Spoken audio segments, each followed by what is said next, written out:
orasyon pambukas ng third eye, pampalakas.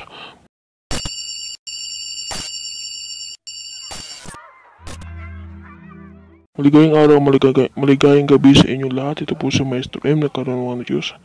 At kung bago ka pa lang, mag-subscribe ka na lang. At click mo na lang ang bell para lagi kang updated sa mga ganitong video. Ngayon ibabahagi ko po, ito po yung laging nagre-request ng mga isa kong estudyante dyan.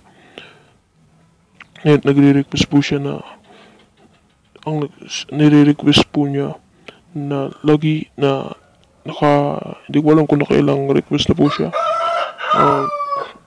At ibabahagi ko na yung request na yun na pambukas daw ng third eye.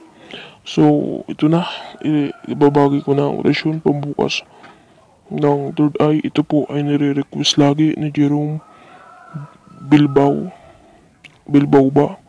O ni Jerome Bilbao. At maraming salamat sa iyo kaibigan dahil lagi kang sumusubaybay sa aking channel. At lagi ko nababasa sa mga komento ko sa bawat video ko. Makikita ako na nakatatlong request ka na ata. Pasensya ka na dahil inuuna ko yung mga nauna kaya hindi ko nare-request dun sa mga nauna. Pero dun sa mga nauna, bukas na bukas tuloy po ang ating video. Araw-araw na po tayo mag-upload na video para ma-upload ko po lahat ng mga request ninyo. Ngayon ibabagi ko ang orasyon pambukas ng third eye, pampalakas. Ito po ay bago nyo po ito gawin o tahakin o gawin tong orasyon na to, ikala nakapag-debosyon na kayo ng 49 days at nakapag-debosyon o pundo, bakod at poder ng dinaraang distribution ng 49 days para hindi kayo manghina. At huwag ito gagamitin sa pangsariling kapakanan o pangsariling nais o hangarin. Ito ay napapagana ng virtudes o gifted. Ano nga ba itong virtudes o gifted na to? Ang virtudes o gifted, sila yung mga nakakapagbagana ng orasyon kahit hindi na sila nakapag-debosyon ng 49 days. Sila yung nakakapanggamot na agad. Napapagana nila mga orasyon na kanilang binabanggit kapag inuusan nila ay gumagana, na malahangin na lumalabas punta sa kanilang katawan na parang animoy may humahagod sa kanyang katawan. Yun po ang sign na may virtudes kayo, na kapag bumabagat kayo ng orasyon ay hindi man lang sumasakit ang ulo ninyo, na kayo ay kinikilabutan na malang kuryente ang dumadaloy sa iyong katawan na hindi mo maintindihan. Kapag ito ay nabuksan nyo, itong third eye na to o pambukas ng third eye, may mga sign na ibig sabihin nabuksan na ang third eye mo. Kapag nabuksan na ang third eye mo, madalas kang nagugutom, nauuhaw, lalo na kung nanggagamot ka na lagi o lagi-lagi kang nanggagamot, nauuhaw at tumatalas na rin yung pandinig mo, pakiramdam mo na kunting alam mo na agad na may kakaibang nangyayari sa iyo na dati hindi naman nangyayari. Na pag minsan na sisilaw ka sa liwanag na kahit dati naman na hindi. So ibig sabihin po nun, bukas na po ang third eye mo. At kapag nanggagamot ka ay may nakikita kang ukit o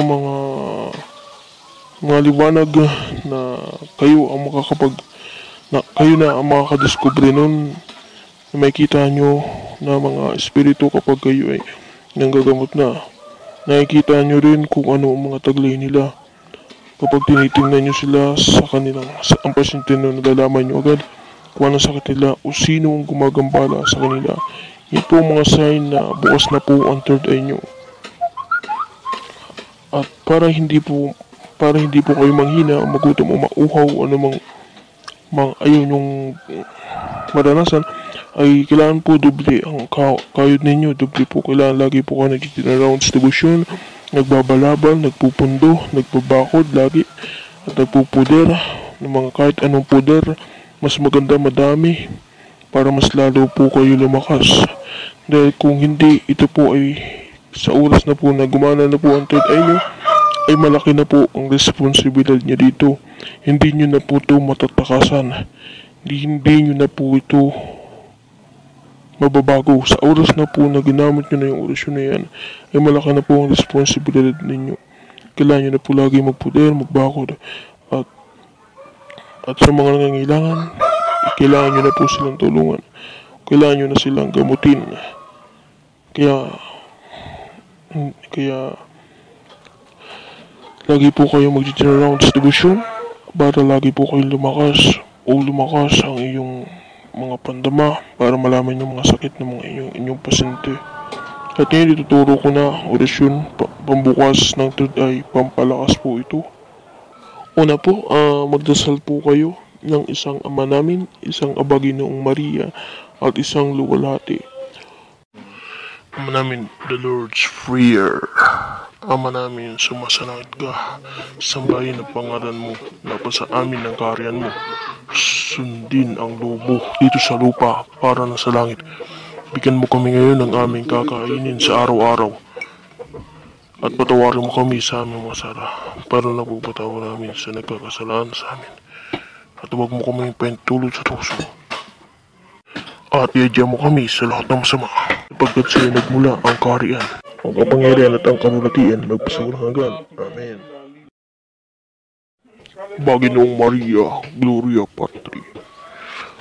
Baginoong Maria, napupuno ka ng grasya. Ang Panginoon ay sumasa iyo. Bukod kang pinagpala sa babaeng lahat at pinagpala naman ang iyong anak na si Jesus. Santa Maria, Ina ng Diyos, ipanalangin mo kami ngayon at kung kami mamamatay. Amen. Luwalhati. Luwalhati sa Ama, sa Anak at sa Espiritu Santo, kapara noong una, ngayon at magpakailanman. Kailangan nyo pong pumunta sa kwarto ninyo. Sabihin nyo sa mga kasama nyo sa bahay na huwag kayong istorbohin. Huwag na munang papasok sa kwarto ninyo upang mas lalo kayo makapag-focus at umupo po kayo ng maayos sa inyong kwarto at siguraduhin nyo po na walang papasok o hindi kayo maistorbohin.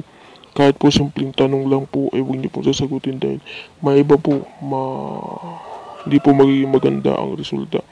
Kaya kailangan mag-concentrate po kayo sa isang kwarto na walang taong makakapasok, walang makakagulo sa inyong isipan. Matapos niyo pong dasalin ang isang Ama Namin, isang Aba Ginoong Maria at isang luwalhati, ay isunod po ito.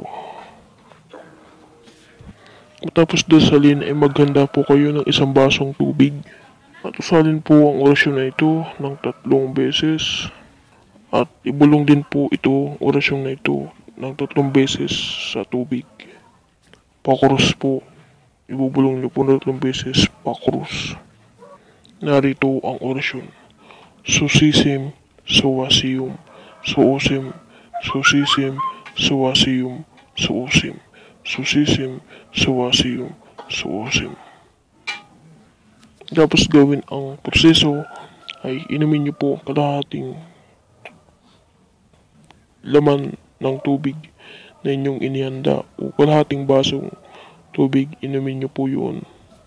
At yung natira pong kalahati sa tubig o sa baso ay siya pong ihilamos ninyo sa iyong mga mata at ihilamos nyo po yun sa iyong mga mata kaliwat kanan po. Mararamdaman nyo naman po kung gumana ng orasyon kapag may naramdaman na po kayong vibration sa iyong katawan.